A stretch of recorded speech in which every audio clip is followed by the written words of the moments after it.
Hey, how are you, my friends? I've got the Sturmgeschütz fighting compartment together, and I've got the cannon on. The cannon doesn't move; it's in place, and it's just a tiny little bit wonky. But it's all right. It wasn't the easiest thing to install. You see there, you've got a, I don't know if you can see. I'll show you on the instructions how you connect that together. But the fighting compartment, with a bit of, pushing and pulling and all that, went together very well. So no problems at all. It really is how you place this back wall in. So don't install that back wall until you're ready to install the whole lot.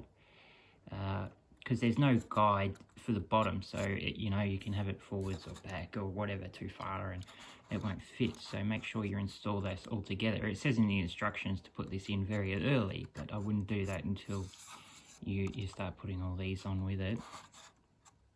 Now there's it's a little bit of filing and all that, and we'll get that nice and lined up well.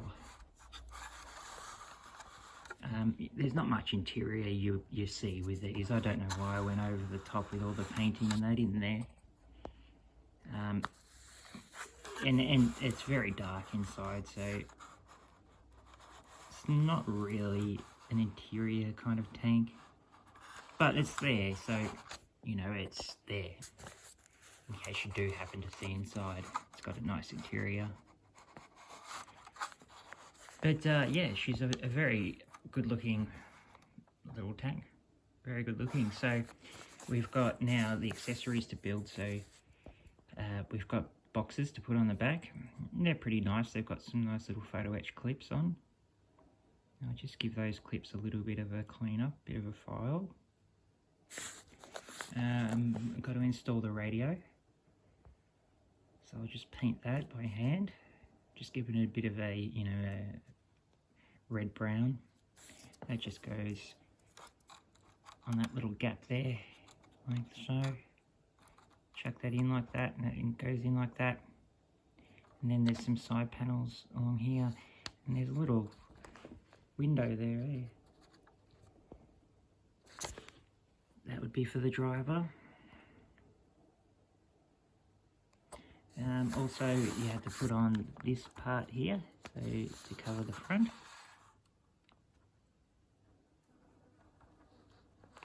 And there's a little thing there that you put in as well. So see how you put these things on the front part here. So you got these little curvy things, so you can see them there. So that's what's sticking out the front of the fighting compartment.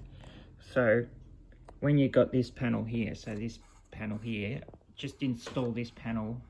Don't build all this up, all right? So get these parts ready, and first thing you'd want to do is I installed this panel on.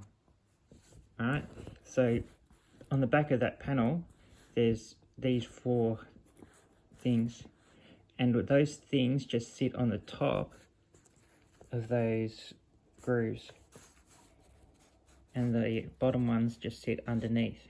And they fit right, they fit perfectly. So what I did is I put some super glue underneath those and on top of the bottom ones.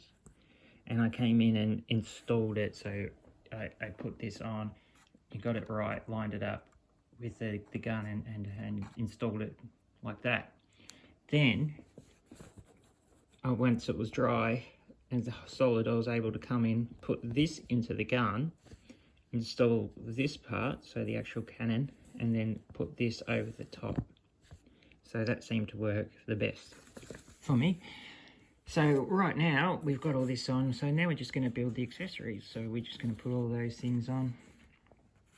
We'll put all of the fender stuff on, the nice little antenna, and these nice little things. So they're going to be a hard little photo etch build.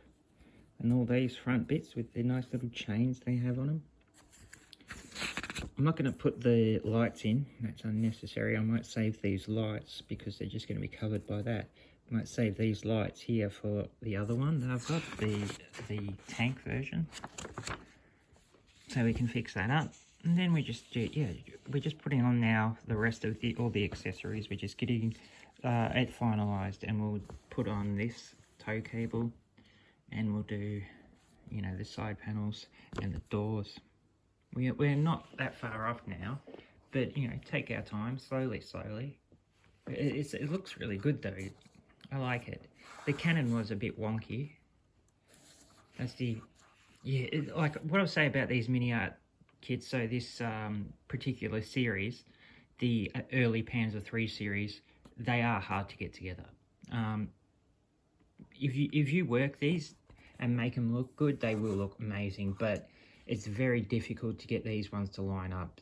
I think it was really Miniart's first attempt at a very complicated model, and they have made some mistakes. Their later stuff, especially their T-54s and their T-55s, and you know, I haven't built the Panzer IV, but I've heard really good things about that, and I've got that Panzer IV just down there. I can see if we can focus. There it is. So we'll have a crack at that soon. But yeah, I hear that they're much better, but yeah, this is, the art of the modeler comes in. Like, your skill level comes in, and your skill level will really determine how this comes out. You can make it awesome, or you can really stuff it up. It's not like a Tamiya kit that just clicks together. Like Tamiya and Revell and all that, I see them as like jigsaw puzzles, 3D jigsaw puzzles, where Miniart and Dragon, Miniart and Dragon, I would say.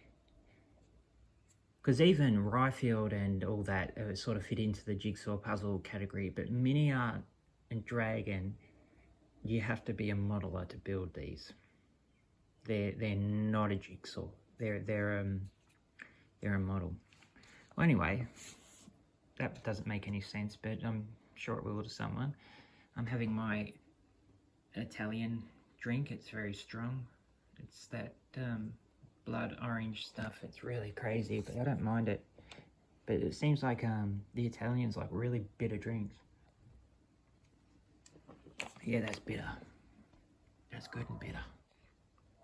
Alright guys, well I'll speak to you again soon.